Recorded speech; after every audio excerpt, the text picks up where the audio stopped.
اگلا سوال ہے، کیا جہیز لعنت ہے؟ قرآن و حدیث کی روشنی میں بتائیں۔ یہ تو ایک جملہ ویسے قوم میں مشہور ہو گیا کہ جہیز ایک لعنت ہے۔ یہ لفظ اس مسئلے کے لیے کتاب و سنت میں کہیں نہیں ہے۔ ہاں، کچھ رسومات ہیں جو مختلف علاقوں میں مختلف ہوتی ہیں۔ ہمارے ہاں جہیز ایک رسم بن گئی ہے۔ ایک تو یہ ہوتا ہے، بعض اوقات تو یہ ہوتا ہے کہ لڑکے والے مطالبہ کرتے ہیں کہ ہمیں جہیز یہ چیز دینی ہے۔ بعض اوقات یہ ہوتا ہے لڑکے والوں کا مطالبہ نہیں ہوتا، لڑکی والے معاشرے اور ماحول کے ہاتھوں مجبور ہو کر اپنی استطاعت سے بھی بڑھ کر دینے کی کوشش کرتے ہیں۔ اور بعض جگہوں پر ایسے ہوتا ہے کہ لڑکی کو جہیز تو اچھا خاصا بنا دیں گے، لیکن جو وراثت میں اس کا حق بنتا ہے وہ نہیں دیں گے۔ تو اگر کوئی شخص ماحول اور معاشرے کے ہاتھوں مجبور نہ ہو، اپنی استطاعت سے بڑھ کر قرضے اٹھانے والا نہ ہو، کوئی لڑکے والوں کا مطالبہ نہیں ہے، وہ اپنی بیٹی کو اپنی وراثت سے محروم نہیں کرتا، اور شادی کے موقع پر اپنی استطاعت کے مطابق خوشی کے ساتھ چند گھریلو چیزیں استعمال کے اس کو دیتا ہے، تو یہ اسلام میں اتنا جائز ہے، اس کی گنجائش ہے۔ امام نسائی نے جو حدیث کی کتاب لکھی سنن نسائی، کتاب النکاح میں ایک باب باندھا ہے، باب جہاز الرجل ابنتہ، آدمی کا اپنی بیٹی کو سامان دینا۔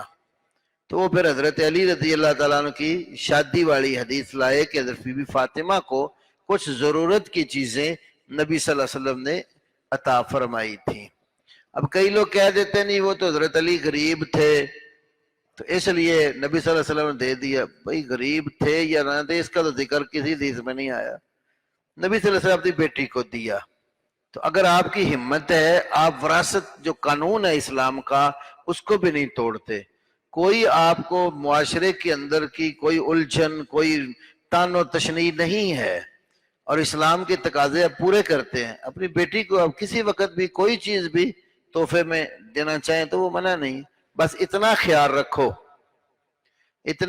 رکھو کہ کوئی بھی گفٹ اور تحفہ آپ اپنی بیٹی کو دیتے ہیں نا تو وہ پھر باقی اولاد کے لیے بھی اس کا حساب رکھو۔ ہمارے یہاں کیا ہوتا ہے، بیٹے کی شادی ہو نا تھوک کا خرچ کریں گے، اس پر کوئی بھی بات نہیں کرتا، بہو آنے والی ہے اس کے لیے زیورات بھی بنائیں گے، سارا کچھ کریں گے، اور بیٹے کو جائیداد کا وارث بھی بنا جائیں گے۔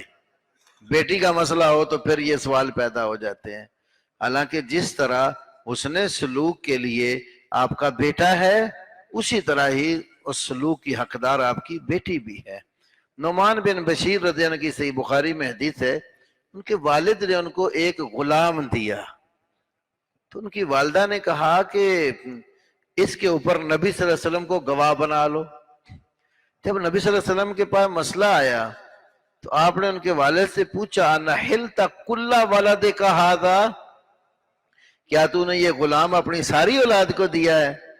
تو کہنے لگے نہیں۔ فرمایا پھر انی لا اشہد علی جور، میں جور و ستم پر، ظلم پر گواہ نہیں بنتا۔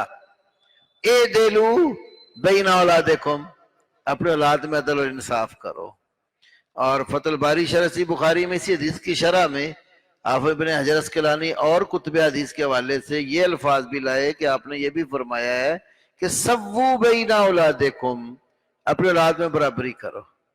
تو زندگی میں اگر تحفے تحائف دیتا ہے، کوئی اچھی چیزیں دیتا ہے جو قیمتی شمار ہوتی ہیں، تو وہ اپنے بیٹے کو جتنا دے اتنا ہی بیٹی کو بھی دے، دونوں میں انصاف کرے، یا کسی کو بھی نہ دے، وراثت پر چھوڑ دے۔